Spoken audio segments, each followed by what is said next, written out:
Right, good morning. So we're going to move on to the second lesson in the radioactivity topic. And this is all going to be about the discovery of the nucleus. Now, as we all know, an atom consists of neutrons and protons surrounded by orbiting electrons which orbit at different energy levels. But this idea is actually quite a recent idea, and for your specification you need to have at least an awareness or a slight understanding of what previous ideas were about atomic structure. So whilst we know this version to be correct, actually many years ago they thought something else.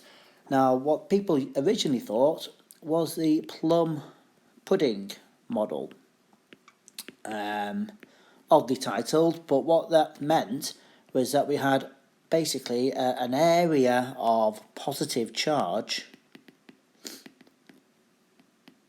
and dotted around in these positive charge were little electrons, a bit like plums in a pudding.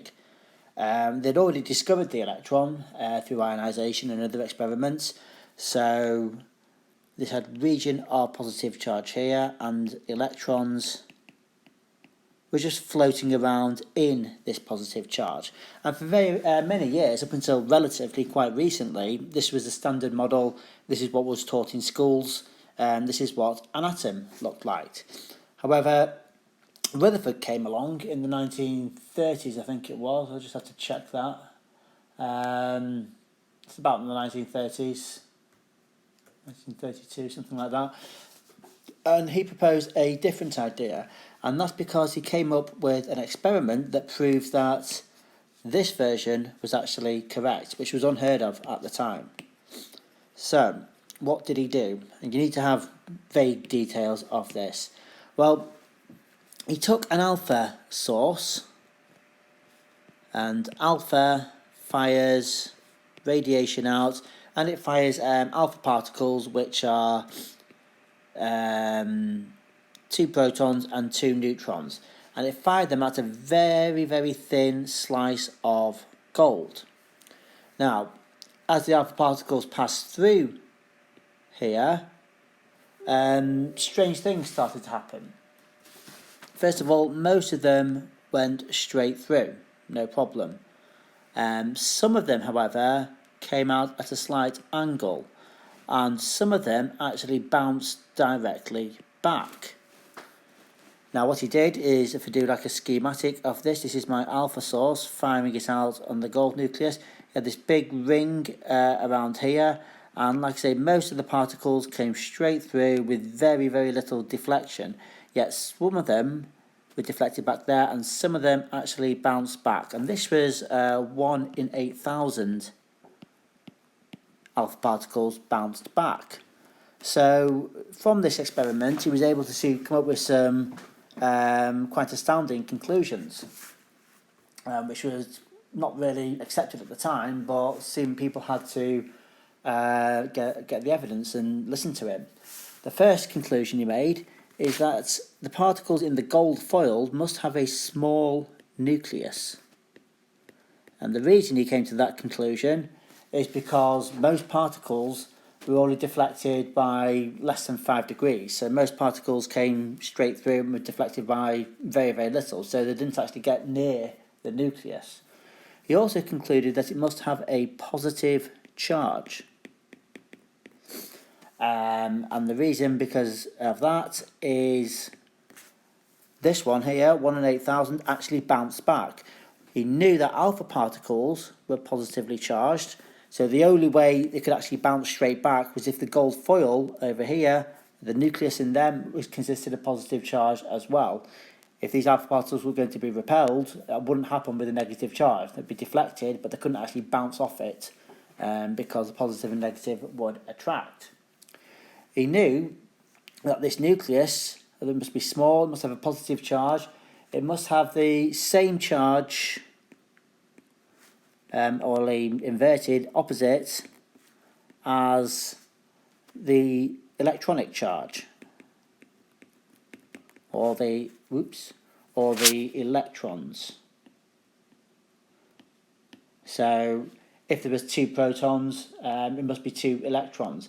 And the reason he knew that is because he knew that the atoms were neutral. Overall, they had no charge. So if he has, 3 units of positive charge, there must be 3 units of negative charge, i.e. the electrons, to cancel it out. He also knew that the nucleus must be massive.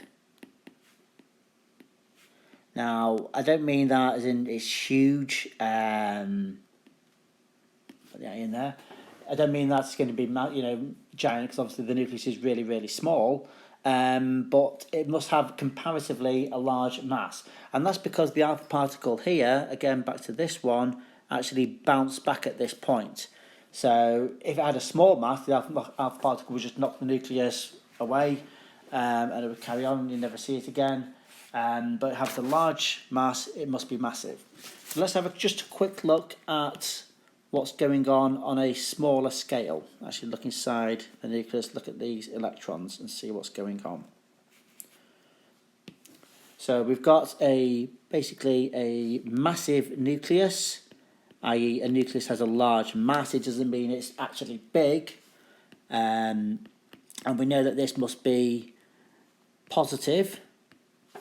And then we have alpha particles. Most of them are only deflected slightly.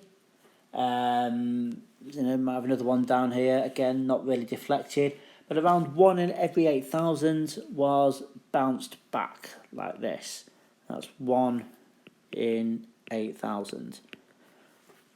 So it must be really, really small compared to the size of the atom. And indeed it is. The nucleus is about 100,000 times smaller than the size of the atom. So it's really, really small. A lot of the mass is concentrated there because if it wasn't massive, then this alpha particle, which is coming in from over here, if it hit the nucleus would just fly out. But it doesn't. The nucleus stays where it is because it's about 80 times heavier than the alpha particle. Much, much heavier. Especially for a gold nucleus.